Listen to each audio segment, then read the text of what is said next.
Hello everyone, स्वागत है आप सभी का आरंभ एकेडमी में। ये हमारा मध्य प्रदेश के इतिहास का लेक्चर नंबर 6 है। इससे पहले हमने 5 लेक्चर कंप्लीट कर चुके हैं, जिसमें हमने लास्ट मौर्य काल तक कंप्लीट किया था। और आज से हम मध्य प्रदेश में शुंग वंश पढ़ेंगे, है ना। देखिए, तो जो शुंग वंश है उसे ब्राह्मण वंश भी कहा जाता है। इसका संस्थापक कौन था? तो पुष्यमित्र शुंग था, है ना। तो पुष्यमित्र शुंग जो था वो मौर्य काल के अंतिम शासक बृहद्रथ का सेनापति था। कौन? पुष्यमित्र शुंग। देखिए, मौर्य वंश के पश्चात मध्य प्रदेश के अधिकांश भूभाग में शुंग वंश का अधिकार रहा। यानी कि जब मौर्य वंश के पश्चात जो था मध्य प्रदेश का जो अधिकांश भाग था उसमें किस वंश का अधिकार था? तो शुंग वंश का अधिकार था। शुंग वंश के समय में दक्षिण में सातवाहन वंश तथा कलिंग में चेदी वंश का प्रभुत्व विकास हो रहा था। यानी कि जब मध्य प्रदेश में शुंग वंश था उस टाइम दक्षिण में सातवाहन वंश और कलिंग में चेदी वंश का शासन था। देखिए, शुंग वंश के वंशज उज्जैन से संबंधित थे। यानी कि जो शुंग वंश के जो वंशज थे वो कहाँ से संबंधित थे? तो उज्जैन से संबंधित थे। तथा शुंग शासकों ने अपनी राजधानी विदिशा को बनाया था। यानी कि जो शुंग शासक थे उन्होंने अपनी राजधानी किसे बनाया था? तो विदिशा को बनाया था। महाकवि कालिदास द्वारा रचित नाट्य ग्रंथ मालवी अग्निमित्रम से जानकारी प्राप्त होती है कि पुष्यमित्र शुंग का पुत्र उत्तराधिकारी अग्निमित्र विदिशा का राज्यपाल था। देखिए, जो कालिदास है उनका जो नाट्य ग्रंथ है मालवी अग्निमित्रम से हमें क्या जानकारी प्राप्त होती है कि पुष्यमित्र शुंग का जो पुत्र था या उसका उत्तराधिकारी जो था अग्निमित्र, वह कहाँ का राज्यपाल था? तो वह विदिशा का राज्यपाल था, तथा उसने विदर्भ राज्य के राज्यपाल का कार्यभार माधव सेन को सौंपा।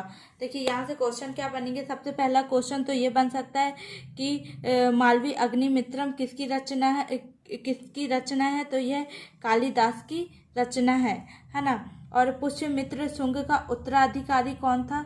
तो अग्निमित्र था, है ना। और थर्ड क्वेश्चन क्या बन सकता है कि अग्निमित्र कहाँ का राज्यपाल था? तो वह विदिशा का राज्यपाल था। तथा विदर्भ राज्य के राज्यपाल का कार्यभार किसे सौंपा था? तो वहाँ क्या हो जाएगा? उसका आंसर हो जाएगा माधव सेन को सौंपा था।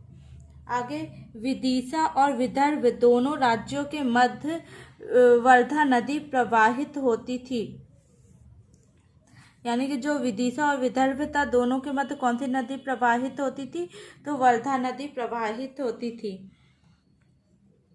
पुष्यमित्र शुंग बौद्ध धर्म का संरक्षक था। अगर क्वेश्चन यह पूछता है कि पुष्यमित्र शुंग किस धर्म का संरक्षक था, तो वह बौद्ध धर्म का संरक्षक था। अब मध्य प्रदेश में शुंगकालीन कलाकृतियाँ कौन कौन सी है ये देखेंगे। देखिए, सबसे जो शुंग वंश से संबंधित है ना, पहला तो भरहुत स्तूप, ये कहाँ है? सतना जिले में है ना।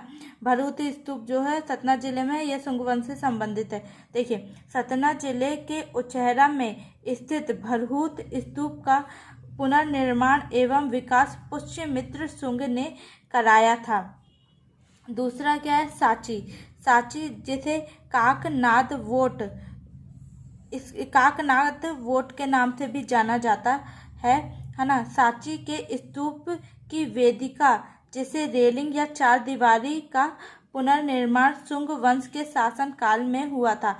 अगर क्वेश्चन बनता है कि शुंगकालीन स्तूप या कलाकृतियाँ कौन कौन सी हैं, तो 2 हैं।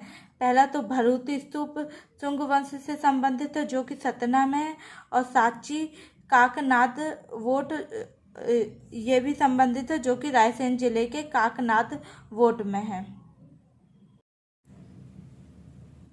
शुंग वंश के 9वें शासक काशीपुत्र भागभद्र के शासन काल के 14वें वर्ष में यवन ग्रीक राजा, यवन को ग्रीक भी कहा जाता है, राजा एंटियालकेट्स का राजदूत हेलियोडोरस विदिशा आया था। देखिए, जो हेलियोडोरस था वह किसका राजदूत था? तो वह एंटियालकेट्स का राजदूत था। कहाँ से आया था? यवन से आया था। और किसके शासनकाल में आया था? तो शुंग वंश के जो 9वें शासक था काशीपुत्र भागभद्र के शासनकाल में आया था। अब देखिए इसने क्या किया, इसने विदिशा में भगवान विष्णु को समर्पित गरुड़ स्तंभ का निर्माण कराया था। इसे वर्तमान में खाम बाबा या खम्बा बाबा कहा जाता है। गरुड़ स्तंभ को हेलियोडोरस स्तंभ भी कहा जाता है। देखिए, जो हेलियोडोरस जो था उसने कहाँ पर भगवान कहाँ पर गरुड़ स्तंभ का निर्माण कराया? तो उसने विदिशा में गरुड़ स्तंभ का निर्माण कराया। और गरुड़ स्तंभ किस भगवान को समर्पित है? तो वह भगवान विष्णु को समर्पित है। वर्तमान में इसे खाम बाबा या खम्बा बाबा कहा जाता है ना। गरुड़ स्तंभ को हेलियोडोरस स्तंभ भी कहा जाता है। अगर क्वेश्चन ये बनेगा खाम बाबा किस स्तंभ को कहा जाता, तो आंसर हो जाएगा हेलियोडोरस को कहा जाता है या गरुड़ स्तंभ को कहा जाता है। निर्माण किसने कराया था? तो हेलियोडोरस ने कराया था। और कहाँ पे? तो विदिशा में कराया था। गरुड़ स्तंभ का संबंध भागवत धर्म अर्थात वैष्णव धर्म से है। यह स्तंभ भगवान विष्णु को समर्पित है। यानी कि जो गरुड़ स्तंभ है उसका संबंध किस धर्म से है? तो भागवत धर्म अर्थात वैष्णव धर्म से संबंधित है। गरुड़ स्तंभ से वासुदेव मंदिर के अवशेष एवं उसके होने के साक्ष्य मिलते हैं। अगर क्वेश्चन ये बनता है कि जो गरुड़ स्तंभ है उससे किस मंदिर के साक्ष्य अवशेष प्राप्त होते हैं? तो वासुदेव मंदिर के अवशेष प्राप्त होते हैं। शुंग वंश का अंतिम शासक देवभूति था, है ना। शुंग वंश के काल को आंध्र युग भी कहा जाता है। अगर क्वेश्चन ये बनता है कि शुंग वंश का अंतिम शासक कौन था, तो आंसर हो जाएगा देवभूति।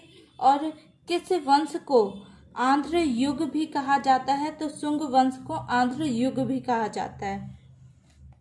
पुराणों के अनुसार शुंग शासक देवभूति की हत्या उसके अमात्य यानी कि सेनापति वासुदेव द्वारा की गई और उसने ही भारत में कर्ण वंश की नींव रखी। देखिए, जो शुंग वंश का अंतिम शासक देवभूति था उसकी हत्या किसने की थी? तो वासुदेव ने की थी। और वासुदेव ने ही भारत में कर्ण वंश की नींव रखी थी। लेकिन कर्ण वंश का संबंध मध्य प्रदेश से नहीं था, उसका संबंध केवल भारत से था। तो हम कर्ण वंश मध्य प्रदेश के संबंध में नहीं पढ़ेंगे। तो आज का लेक्चर यहीं समाप्त करते हैं। अगर आपको ये लेक्चर अच्छा लगा हो तो वीडियो को लाइक करिएगा, चैनल को सब्सक्राइब करिएगा। अब आगे हम सातवाहन से स्टार्ट करेंगे।